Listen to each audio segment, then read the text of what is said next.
Welcome, everybody, to Mary Giuliani Live. I am so excited about my show tonight.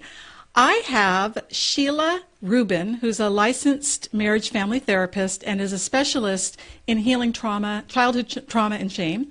And she's been on the show before, and I wanted to have her back because I've had some major breakthroughs lately in some of the work I've been doing, and she's an expert in these areas. So hold on for Shiela. She's in our virtual green room. But in the meantime, I just want to welcome all the new people to the show. The whole purpose of this show is to help you transform your life. And, you know, there's nothing more powerful than hearing other people's stories. And so that's what I do here is I love highlighting experts on different personal growth issues or people that have gone through their own personal growth process and have been able to really have major breakthroughs so that you can be inspired that you can do the same. The thing is, though, is you got to know who's coming up on the show, so you've got to get on my email list. So if you could just go right up to my website, marygiuliani.net, and there's a little tab about get free show updates, and just put your name and email, and you'll get one email a week.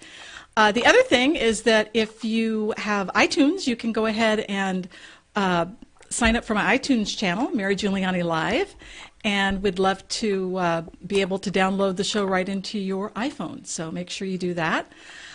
And let's see, what else? I think those are the main announcements for right now. Oh, well, actually, if you're watching on Facebook Live, or on my website, Mary Giuliani Watch Live, you can actually ask Shiela questions in real time. And we really encourage that on this show so that you can really, get those burning questions answered with an expert right immediately. So make sure you ask questions throughout the show. We try to get to as many as we can.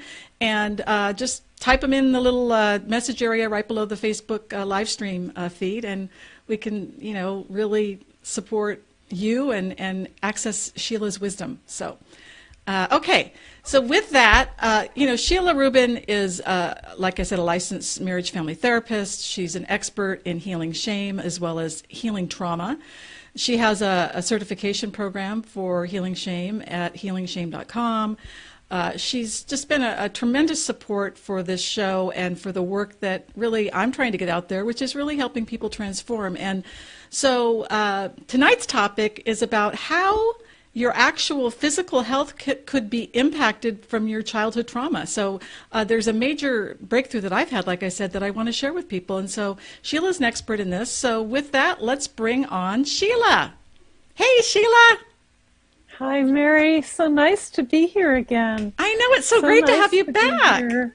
Yeah, it's a real treat. I really appreciate your energy and your positiveness and your commitment toward healing for everyone. Oh, well, thank you. Important.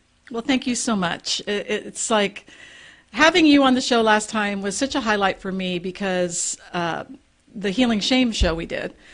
Because, through my Brene Brown work that I've done over the past 3 or 4 years and then just talking with you, and it's just been so, really mind-blowingly outrageously transformative that I just want to share this kind of stuff with people because you don't have to live with some things that really can cause a lot of suffering in your life. So the reason I wanted to bring you back on the show is because I read a book after the show you were on. I read a book by Bessel van der Kolk called The Body Keeps the Score, which is in the subtitle is Brain, Mind, and Body in the Healing of Trauma. And and what he talks about is really more childhood trauma, which is called developmental trauma. And, I've shared a lot on this show how I was raised in a pretty crazy alcoholic family, and about 25% of people are, so it's not uncommon. But I didn't realize how that experience over those years in my childhood could have an impact on my health today. So I thought maybe we could start off with just trying to maybe get an idea from you. What is developmental trauma? How long has it been around as far as just in the mental health field? And let's just start with just kind of a basic overview. Okay, well, I think developmental trauma is a relatively new term. A lot of people don't even know it. A lot of therapists don't even know the words developmental trauma. Right. And I first heard about it reading Bessel van der Kolk and also when I was becoming a therapist, studying Hakomi, studying drama therapy, learning about something that happens to people.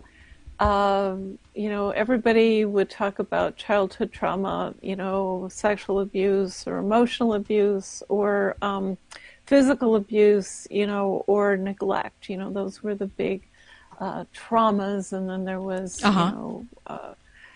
family dynamics and all of that. And then there tends to be this developmental, each of the developmental pieces that somebody is supposed to go through in their life, if they were in an intact family or a supportive family, each of those developmental pieces, they're welcomed to walking, they're welcome to reading, they're welcome to dating, they're welcome to each next stage.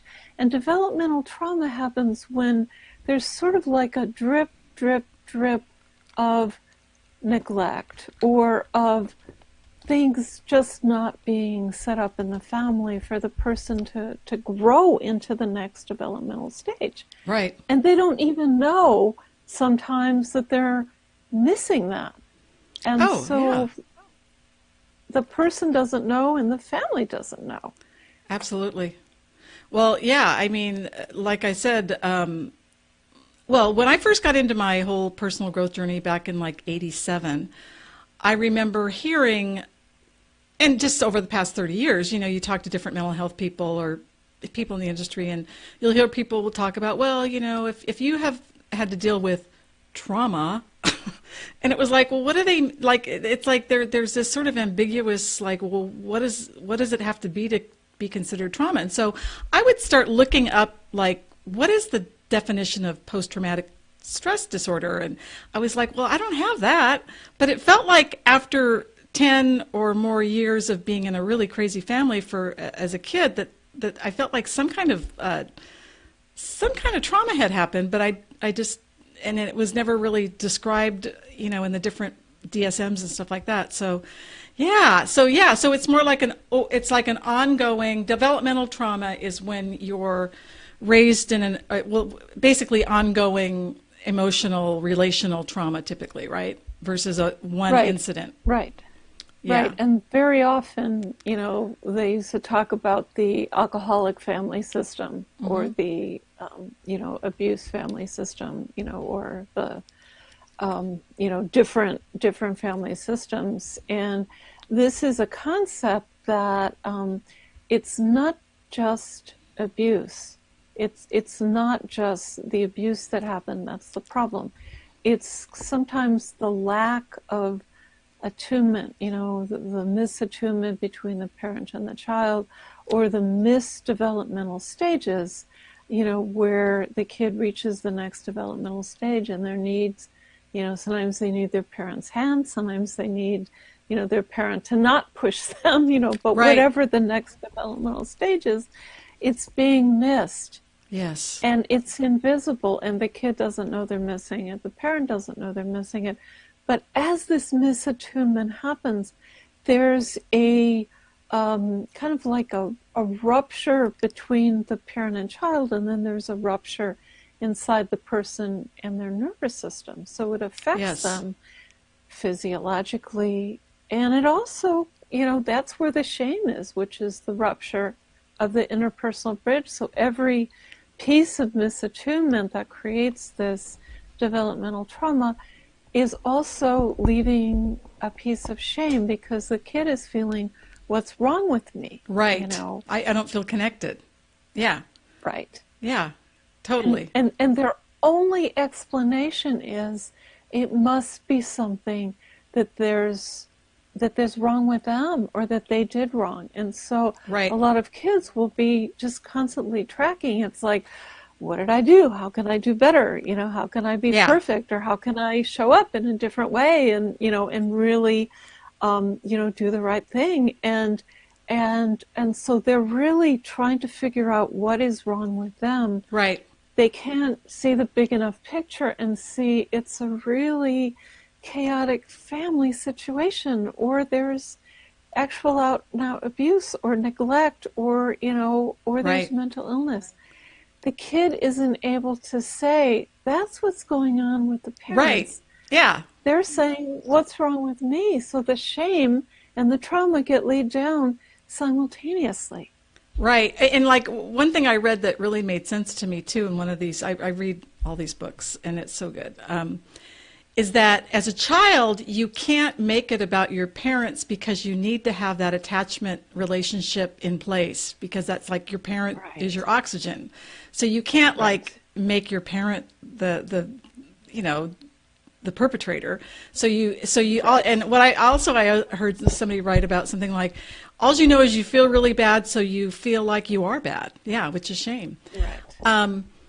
So and Sue Johnson talks about the secure base, and it's like a secure base is what each child needs growing up. They need to be able to have a secure base where they know they're loved and cared about and protected, and and really, like it's a safe thing for them. And when they have that secure base, the neurological system can be online and they can develop, full and complete human beings. Right. But when there isn't the secure base, they're constantly being dropped and they don't even know. Some of the times they know they're being dropped, other times they don't know they're being dropped. But there's some disorientation, and the result is they're thinking, what did I do wrong? What can I do differently? How can I fix this? Yes, absolutely. And then so a lot of people grow up with that, and then they have that throughout different times in their life, and then they're an adult and they don't know why their relationships aren't working, or they don't know why they're afraid of attaching, or whatever happens to them emotionally. Again, there's that shame piece, and they think it's their fault. Right, exactly. It's their fault. Well, what's interesting for me is that in my family, it wasn't like there was anybody yelling or screaming at me, or it was more of my mom being drunk and screaming at my dad. So it was witnessing sort of an emotional, violent dynamic for over a decade. Yeah. And so, and the unknowing, the unpredictable environment put me on I was hypervigilant. Like, when is she going to be drunk? Right. When am I going to be able to sleep at night? And so that particular dynamic, what was really mind-blowing for me, and this is where I think when I first learned about developmental trauma, at first I was pissed off because I'm like, how could I be so into this personal growth process and never even hear of it, and not even have one mental health practitioner tell me I had it, or even consider that this could be an issue. But but then I felt relieved, like, well, no wonder after 30 years, even though I've taken a lot of ground and I've done a lot of work on myself, there were still areas that were still hard for me. And I'm like, what is going on? Well, the point is that what I learned is that when you're in a hyper-aroused state, like, so when you're in this kind of stressed out environment for your childhood, your body is in hyper-arousal, and it's in your body. It's the way your brain automatically, it's like your brain gets parked on hyper-arousal. And so that gives rise to wanting to calm down that hyper-aroused brain, because then you're anxious. And that's why it makes sense why I got into eating, and then eventually drugs and alcohol. And then, of course, that's really harmful for your self-esteem. And not really understanding why I felt so drawn to calming myself. I didn't know, literally, Sheila, I did not know that I've lived in a hyper-aroused brain for over 50 years until about 4 months ago. Wow, that's amazing. I was like, amazing. What? That's why talk therapy can't heal it, because it's a brain and body based issue. I mean, it can help. I'm very grateful to my therapists that I've worked with, because they've helped me tremendously. I'm not saying they haven't helped, but you can't heal this like brain condition by talking about it. and so that's what blew me away. And that's what I think got me really upset was like, oh my God, I'd been spinning around for 25 or 30 years in this personal growth process and not even aware that I wasn't even getting the right support I needed. So what do you have to say about the hyperarousal piece? Boy, so much. That hyperarousal piece, like you said, a lot of people have no idea that they're hyperaroused. They just think that they're, excited or need to be excited. Well, it's the only brain you've ever lived in. It's like you don't have any other, I mean, it's like, how could it be different? Yeah. And so knowing that revving up of the brain, that is what somebody grew up with, that's the world they know. And then finding ways out of that, it's like to cope with that, a lot of people choose alcohol or drugs or sex or, have process one friend that used to, right. Many things. Or some people, they're workaholics or they're just, they do the next thing. But all of those are ways to cope with the dysregulation in the system. And when the brain is on fire, the fight or flight.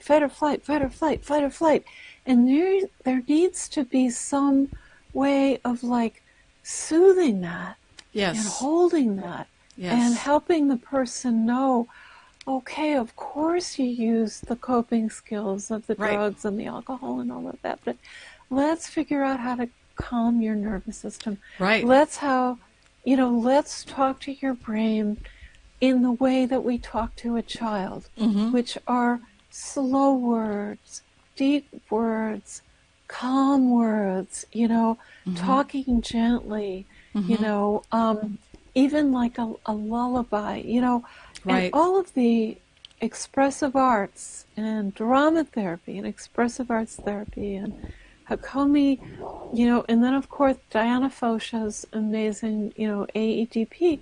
She does talk therapy that engages the body in such a way that it includes the brain in all of this. And so all these new therapies are allowing for a person to have a very different embodied experience. And when you are able to embody, then something different is happening. There's a peacefulness in the system. Oh my God, an aliveness. There can be, right.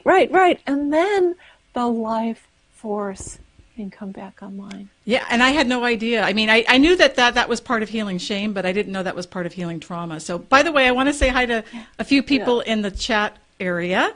Danny, hi, it's great to see you there. Hey, Susan Lander and Lori and Sheila and Pammy and Jill and Robin. I'm so glad you guys are here. Feel free to reach out to ask Sheila questions.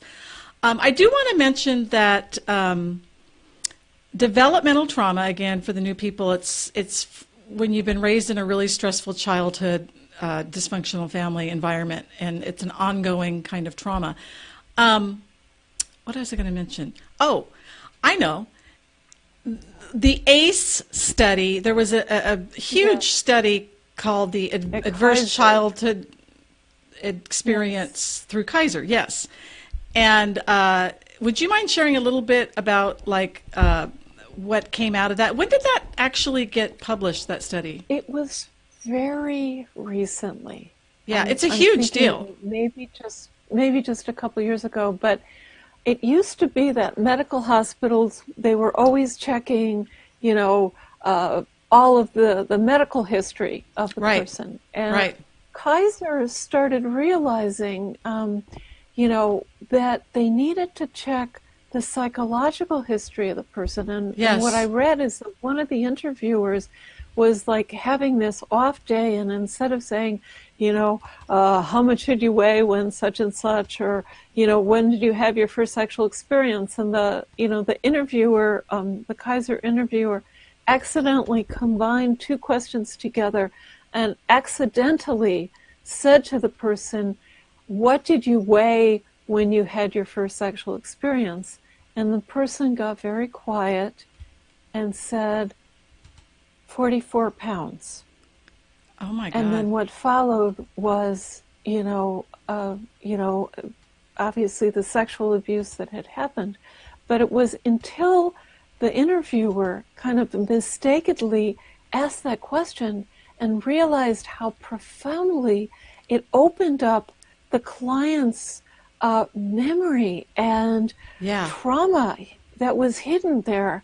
And they started asking questions that related to childhood trauma. And they created the ACEs study, and they found out that if a person has a certain ACEs score, they tend to have certain medical conditions, issues.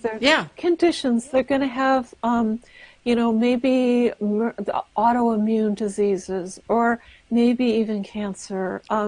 Many of the if they don't heal this trauma, they don't heal the trauma. So if you can, you can heal it.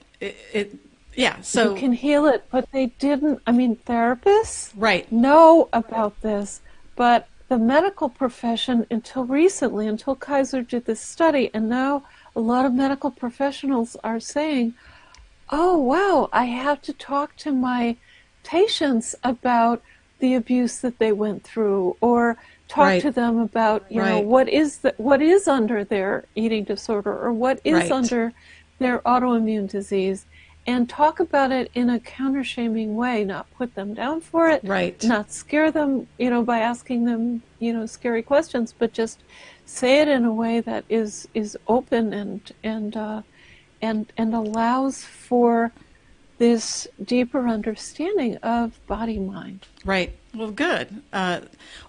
Okay. So when we talk about childhood trauma, like, what's the difference between just the natural ups and downs of a childhood? I mean, obviously things happen that you don't like to happen, versus stuff that stays in your body and that you have to get treatment for. So what's the difference between, it's a sort of like a... let me put on one hand, it's a spectrum. It's a spectrum. But on one hand, we'll say a typical child. There's never never a typical child. But let's say a typical child that doesn't have any adverse things happening to them. They're going to grow up with a level of resiliency. They're going to grow up with a level of love. They're going to grow up with a level of compassion and understanding. And each of those developmental stages, when they get teased at school, they're going to challenge the bully, or they're going to laugh back, or they're going to report it to the teachers. When they have somebody, pick on them, or, try to abuse them or something, they're going to say, hey, this is not right. Somebody over here who comes from another family, where there's abuse or neglect or alcoholism or, mental illness, where they're not getting their attachment needs met, they're spending a lot of time in the hyperarousal that you talked about, so their nervous system is on hyper alert a lot of the time. They're hyper-focused often on a shame state, in the what's wrong with me. So they're looking in and they're looking down instead of looking out at the other kids for connection. And so when they get teased, when they get bullied, instead of asking for help, or instead of saying, you cut that out, don't talk to me that way, they allow it to happen. And some abuse comes, and unfortunately they don't have that thick skin that another kid might have. And they don't even know sometimes, and they allow it to happen.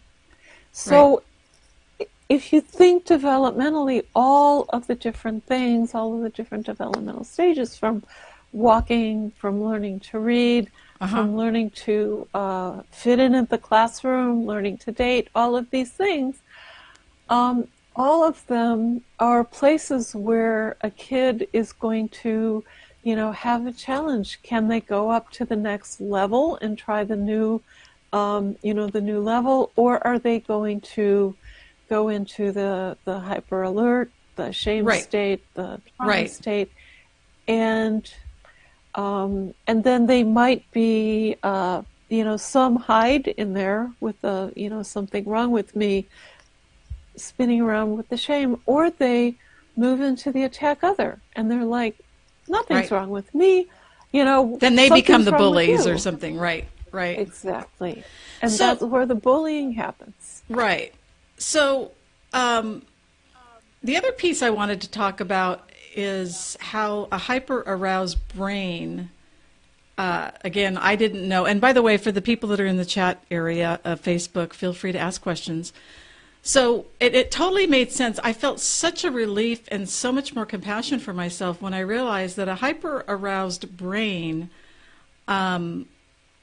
is like working overtime all the time. But again, you don't know this because you've never lived in any other brain, so you don't even realize that there's anything going on with your brain.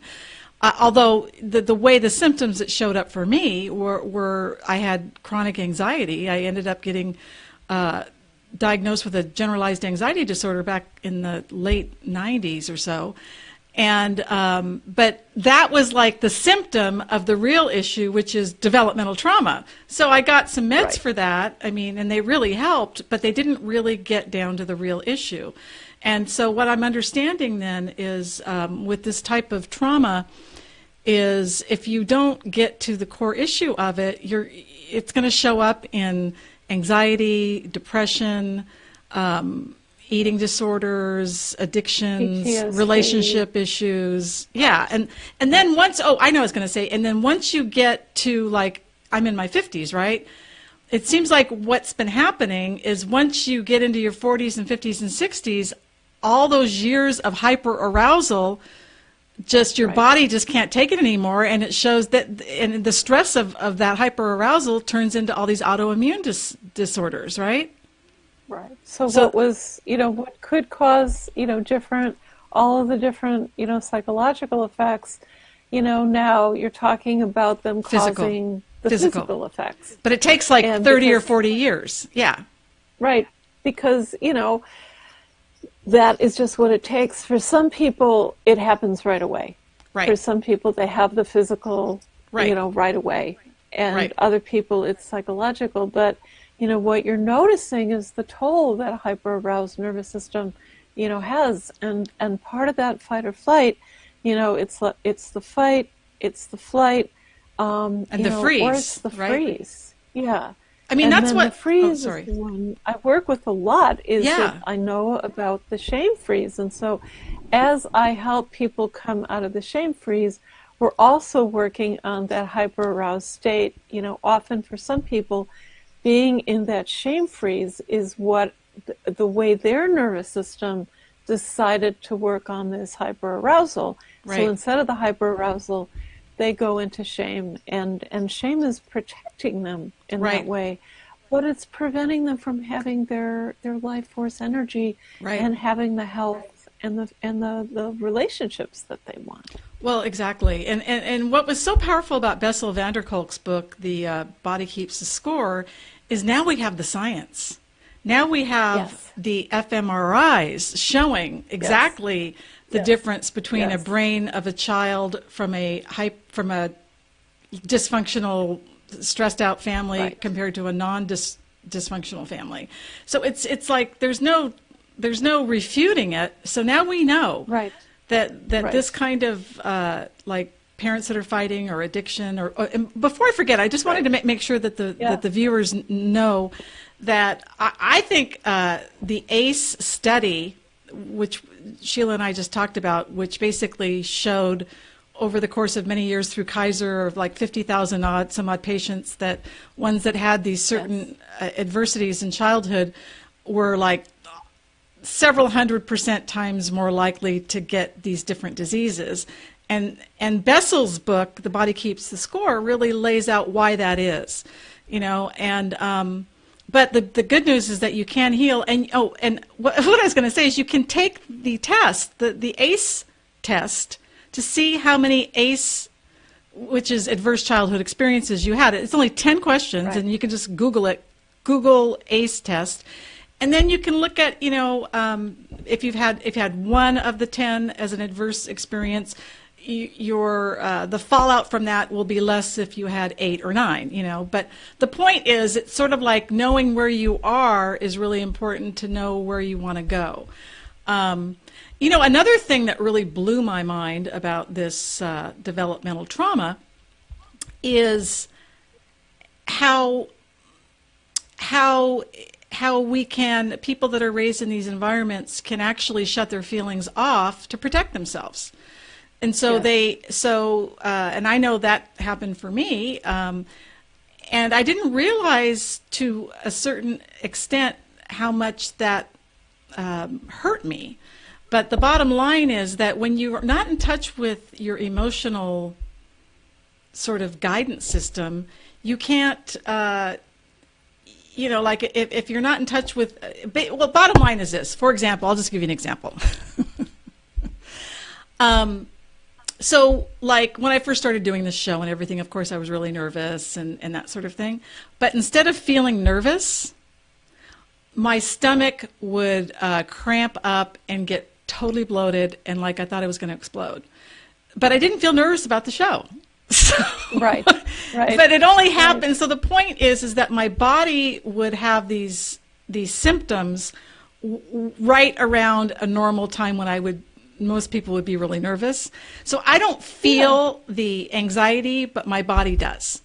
And which is very common, I know, in adult children of alcoholics. What do you want to say? I guess there's a name for that, alexithymia, or is that what that is? Or well, there's alexithymia is like not feeling, not feeling emotions. So you know when a person is not able to feel their emotions as emotions, and they might dissociate, or they might, as you're talking about, they might, somaticize and feel it in the body. And so there's a reason why that happened, and that was something that, you learned to do when you were a child. Yeah, it was a protection. And each of these things that happens to a person is a way our nervous system has of protecting us. Right. And, it's actually a brilliant way that our nervous system has of protecting us. And so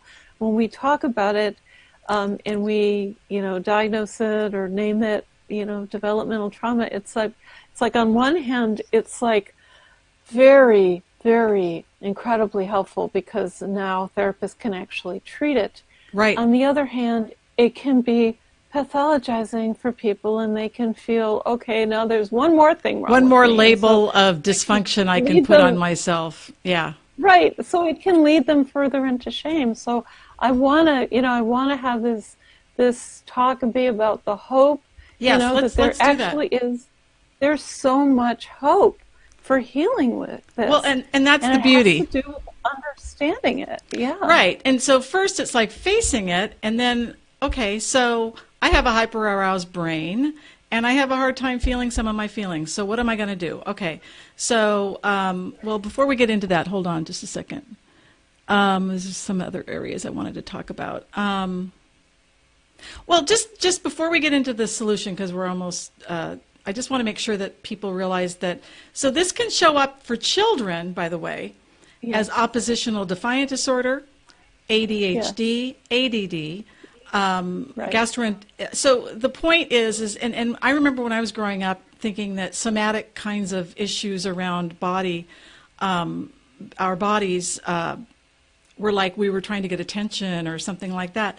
But what I realized after reading Bessel's book is that the body just has to seem to channel out the energy in some way. So if you won't feel it or acknowledge it on an emotional level, it'll come out on a physical level. So it's not like you're trying to get attention. Or it's just a behavioral level. The oppositional defiant disorder, that's behavior. And that's a kid who's, behaving, and they, they're not able to handle their nervous system. So they're exploding, or they're exploding in teachers, or they're exploding in parents, and and a lot of they're like, oh, that's a bad kid. It's not a bad kid. It's a kid that needs help with their nervous system. Has a dysregulated brain. Yeah. Right, and their family needs some family counseling to help them, find what is it that's causing that dysregulation, so it doesn't turn into developmental trauma. Right. And like for me, when I was a kid, and I started using food to calm down my dysregulated brain, and that's what my dad did, so it made complete sense. So when I started gaining weight, my parents weren't like, well, let's figure out what is stressing Mary out. They didn't have a clue because they were so dysfunctional. So it was more like about diet and exercise. So, it's like, oh, what a great idea. I never thought of that, right? Yeah. It's like, but the point is, oh, by the way, Susan Lander, thank you for your comment. Susan Lander in the chat area says, wow, this is so interesting. I recognize myself in this for sure. And then Sheila Carone is saying, the protection piece, although it does protect us in the short run, in the long run, it isn't protecting us. So yes, I totally agree. Yeah. Hi, Tom Sinclair. Tom Sinclair actually is on in the chat area. He is my live streaming mentor. So thank you Tom for being here. Okay. What else? The other thing, well, let's get into the commonality of this is like one in like 25% of children are raised in alcoholic or dysfunctional homes. So it's a very common issue, and it's very, very, very common. Yeah, and so so you're not alone if you're dealing with it. Let's talk about the treatment options, all the different options to treat this, because like I said, you can't heal it with talk therapy alone. So let's talk about just different options. Treatment options, if it's a kid in a family who's still a kid, not grown up yet, but a kid or teenager. Yes. Family therapy with somebody who's a drama therapist, an expressive arts therapist, or somebody who does Hikomi.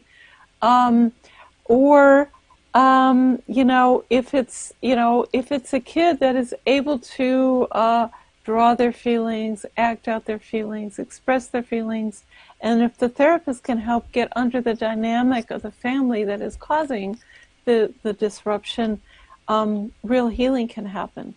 Right. A teenager or an adult, I would say, again, expressive arts therapy, drama therapy, Hikomi, any of the somatic therapies are going to be able to help with that body-mind approach. We need a therapist who's able to talk to the kid in there and talk to the body.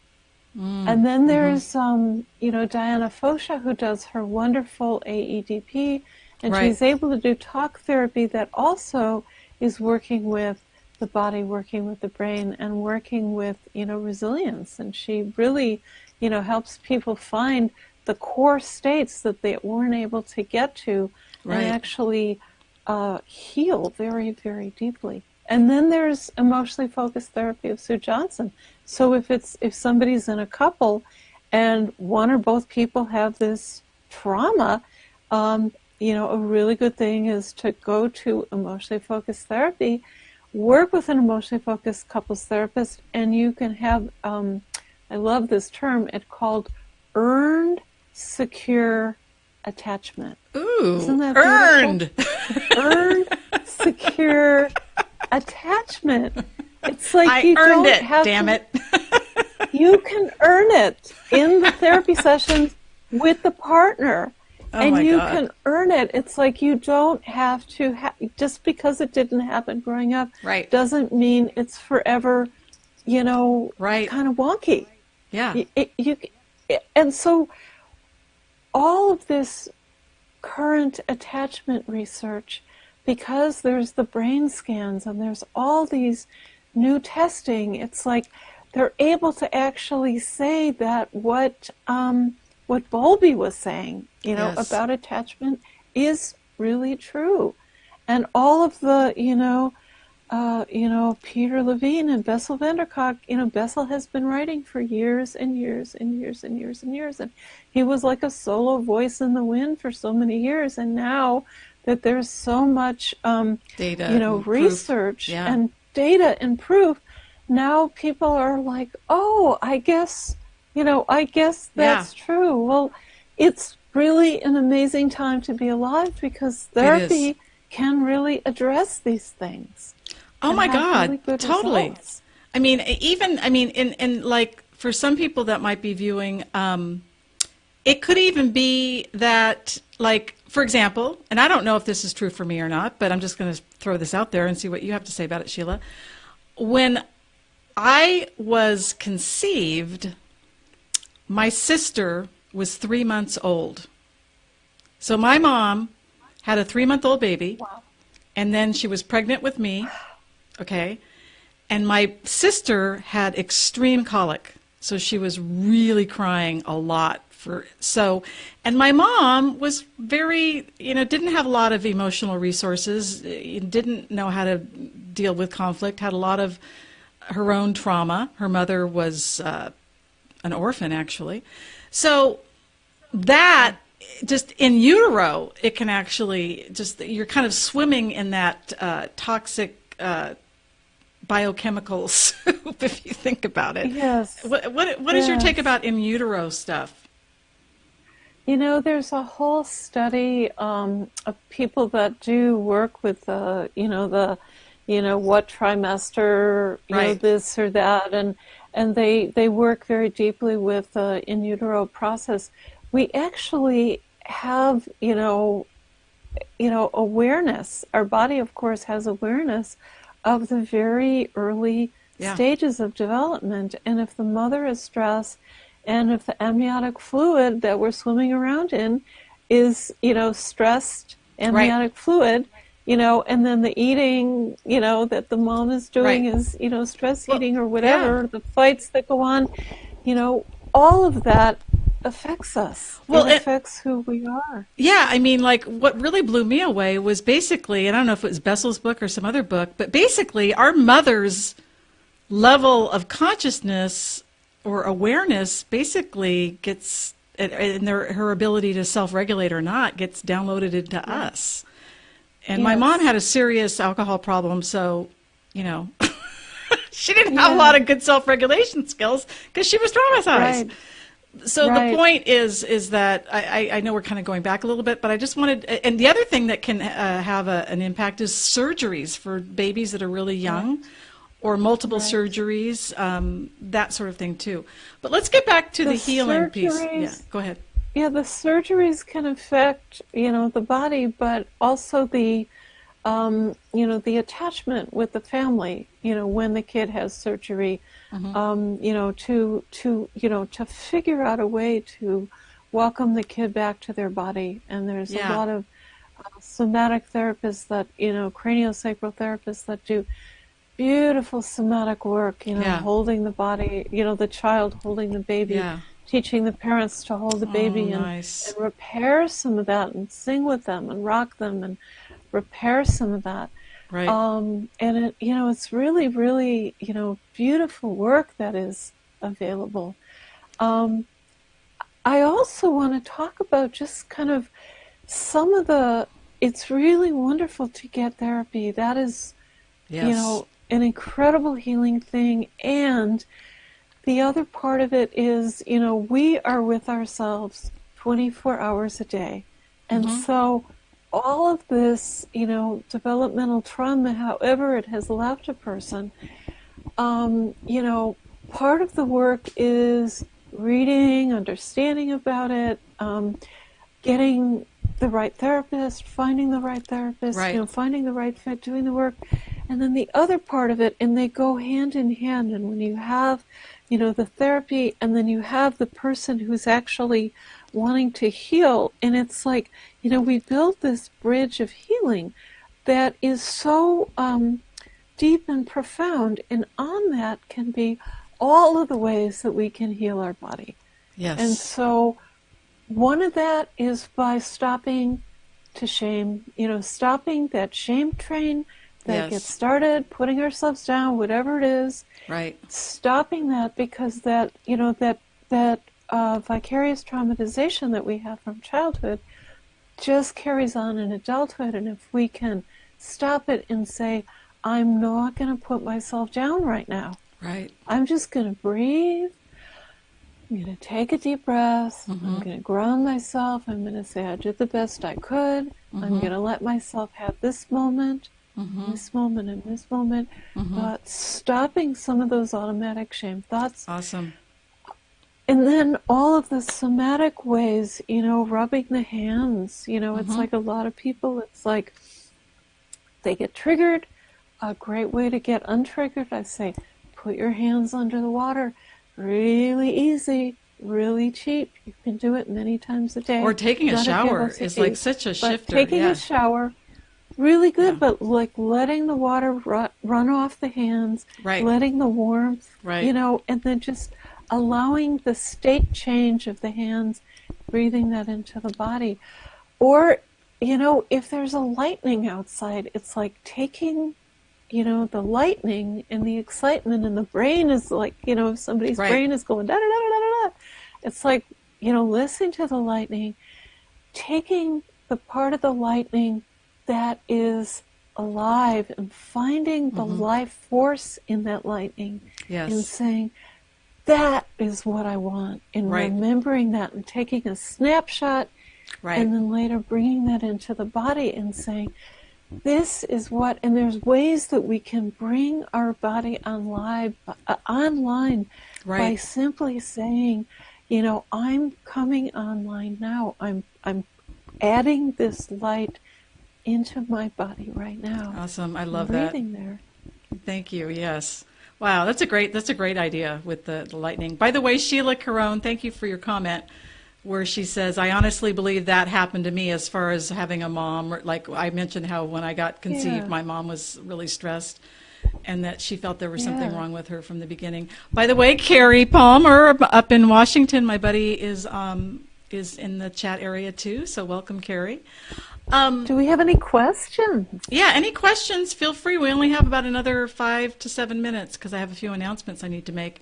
I do want to mention a couple of things about treatment that I'm finding really interesting. Well, I do mindfulness meditation, and just I really get into feeling my body like just very just mindfully feeling my body, like this, because I didn't realize how like my breathing is really shallow and just, oh my God, just all these things. So mindfulness meditation has been really good for me. Also, Bessel in his book The Body Keeps the Score recommends neurofeedback, which is a way to nudge your brain by focusing. Anyway, I'm doing neurofeedback now, and I'm really, really loving it. Yeah. And basically, it's a way to calm your brain down, and it's totally non-invasive. And so that's something I'm doing. Along Wonderful. With, and just learning about this has been healing for me. Just learning that, oh my God, it wasn't my fault. It wasn't my fault that I've had these struggles around food and my weight and self-esteem and the whole drug and alcohol issue and it's like, and it's nobody's fault. And I think that's the other thing I want everybody to really get here is this is intergenerational. This is not like just my mom just all of a sudden became a crazy woman. She was raised by a crazy woman. You know what I mean? I hate to say it that way, but God bless us all. Yeah, the multi-generational transmission of shame and trauma, and it gets passed down along with, the drug abuse and the child abuse and and then all the chronic illnesses and I feel like there's especially with all of us baby boomers out there, we're in our 50s and 60s now. Some of us are in our early 70s. This is when the kind of like, what do they call it? The chickens come home to roost or something. I don't know. Whatever. But the point is that all those years of undealt with stress from your hyper-aroused brain, it just starts coming out in your body. Oh, another thing I wanted to mention is Peter Levine talks about in his book how the whole trauma dynamic is where we're automatically wired to fight, flight, or freeze whenever we have a major thing come up. And that's even emotional or physical. And what happens is we get stuck. In other words, we get the hyper alert, like, okay, mom's drunk or dad's violent or whatever it is. Yeah. But we don't get the opportunity to complete the cycle. So part of what he talked about, which I really enjoyed in his book, is how, and as a result, we have a very difficult time in regulating our emotions. And Right. he has some processes where he has you actually learn to sort of titrate into difficult feelings. So, Beautiful, so beautiful. yeah. So could you share a little bit about that? Because I know for Yeah. me, just feeling feelings has been difficult. So, The magic word is titrate. yeah, The magic word you're saying is titrate, and that, or pendulate, and that just means a little bit by little bit by little right, bit. right, Or just dropping a little bit in. And, to be able to do that, a little bit of healing, a little bit of healing, a little bit of healing, and it might just be going in, feeling a little bit, uh-huh, and then going out and looking around the room at something beautiful. Going in, feeling a little bit, looking out at a beautiful sunset, going back in, feeling a little bit more, comforting ourselves, going out and maybe rubbing the hands with something, comforting, going in, feeling a little bit more, going out.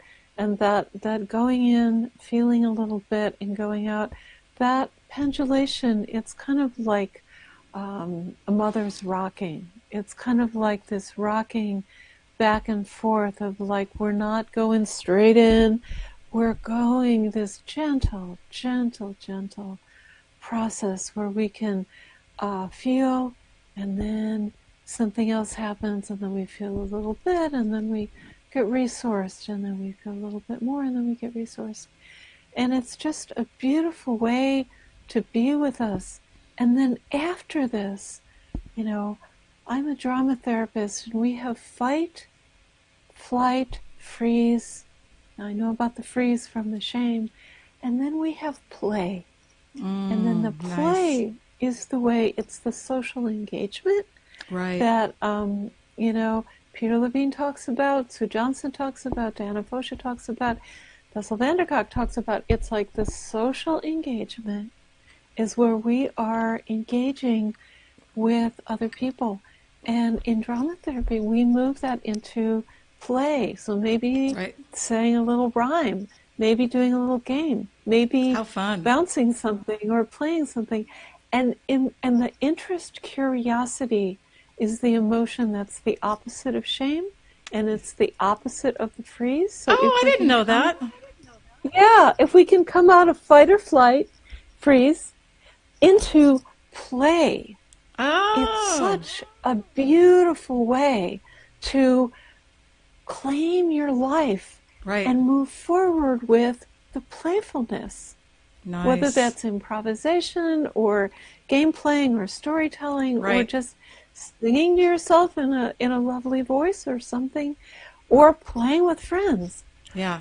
Does that make sense? Totally. Well, totally. It's beautiful. Thank you for that. Oh, by the way, Susan Lander does have a question. Yeah. Can this all be triggered by a physical injury as a child? I had a head injury. Yes. Yes. It can be. Very often there's an injury, and then something happens, and the body kind of goes into shock. Right. And kind of like a shock trauma, which is different than a developmental trauma. Developmental trauma is like a little bit over time. Yeah, right. And the head injury is a shock trauma. And, which is more of a PTSD type of trauma, right? Yeah, and a lot of people who study Peter Levine's work, the SEPs, somatic experiencing practitioners, they work a lot with the shock trauma, and they're very good at at helping the person go back and heal that and integrate that. Yeah, Susan said she was 9 when that happened. So, yeah. We're just about out of time here. So, wow, we could talk about this for a long time. But let's see. I guess. By the way, yoga is another thing that Bessel recommends as well. Yoga is a body-based, and breath work is supposed to be really good too for breath work is incredible. Yeah, breath work, yoga. There's so many things. I also want to mention that on my website there is a free gift. If you guys go to my website, it's a strength and resilience and hidden shame guidebook to kind of dip into some of these things and offer some skills and that's ShielaRubin.com? Right, ShielaRubin.com or HealingShame.com. Okay. Yeah. And how else can you work with clients? I know you work remotely over the phone or Skype, right? And in person? I work remotely, phone or Skype, and then I work in my Berkeley office, and I always have space for new clients in my Berkeley office. And I also train therapists and helping coaches professionals to work with, helping professionals to work with this surprisingly amazing emotion called shame. And so we always love to have more people in our workshops. Awesome. Yeah, I would highly recommend you guys checking out Shiela's website and the healingshame.com. There's a ton of free videos, too, on those. Oh, right. So, there's free videos. There's free webinars at healingshame.com.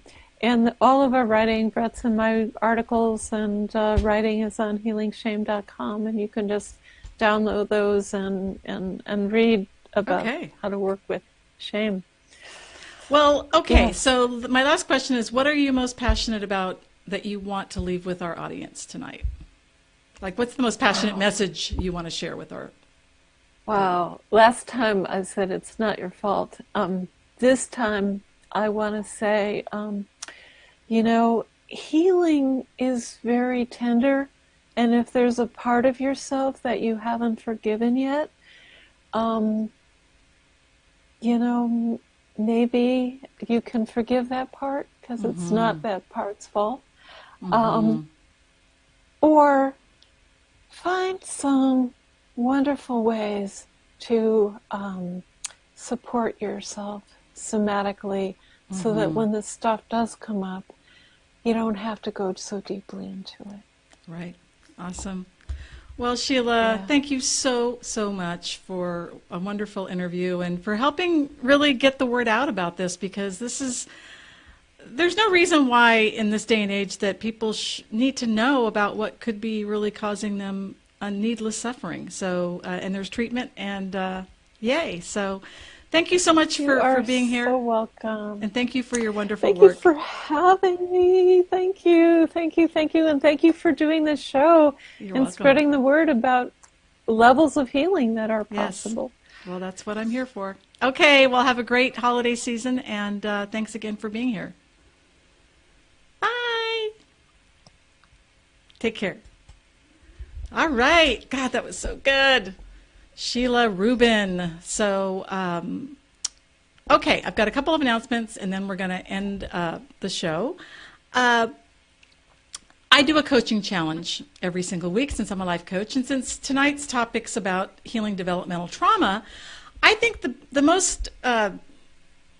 first thing that you can do to really take a look at this is to go on Google and Google ACE, ACE like Ace Bandage, but just ACE study or quiz, and it's a 10-question quiz. It'll take you 2 minutes, and it'll just help you identify out of the 10 adversities that can happen to children growing up, how many did you have, and do a little bit of research on what that is, and it may give you some major ahas on why you may have been struggling with certain things, and then you can get help for them. It's not your fault. It's nobody's fault. It's just what is, and the beauty is that you can heal and you can reclaim your life force and go and create a great life. So that's what I'm doing. So, okay, so as far as my coaching practice goes, I've got 2 types of coaching. I have the Live Your Highest Calling coaching, where I work with women that are in midlife that are at a point where they don't want to die with their music still in them, and yet on their own they haven't been able to get the traction they need. That was what it was like for me about 4 or 5 years ago. And so I ended up hiring a coach, and here I am doing what I love to do. And so we need each other. And so you need to hire people to help you. So whether it's me or someone else, get the support you need. You really deserve it. If you are interested in coaching, just go right up to my website, marygiuliani.net, and go to the coaching tab. I also do live stream coaching, or actually can produce a live stream event for you remotely. So let's say you're in New York City, I can actually produce an event for you, just like this event. Let's say you were the host of a show, and people wouldn't even need to see me. I mean, I can do it all from behind the scenes, or I can actually co-lead. A lot of people like to have co-leaders. I can do that with you too. I can actually do live stream seminars on Zoom or through this medium, which is called vMix. So if you're interested in getting your message out there and sharing your gift with the world, go up to my website, marygiuliani.net, and go to the webinar and coaching section and check it out and let me know if you'd like to chat about that. So let's see. With that, one of the things I'm doing for my own self-care this year is I am going to take a holiday break.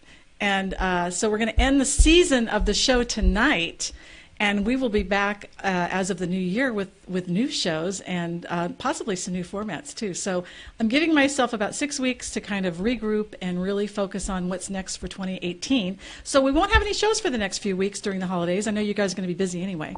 So but in the meantime, I just wanted to give you a heads up on that. And but there's tons of archive shows in the marygiuliani.net. Go to the talk show archives. I have 42 shows now. Isn't that cool?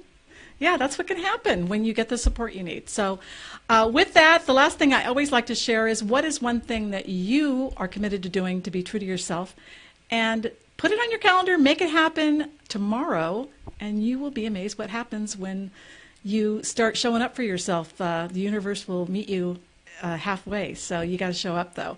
So have a great holiday, everybody, and we will see you after the first of the year. Bye-bye for now.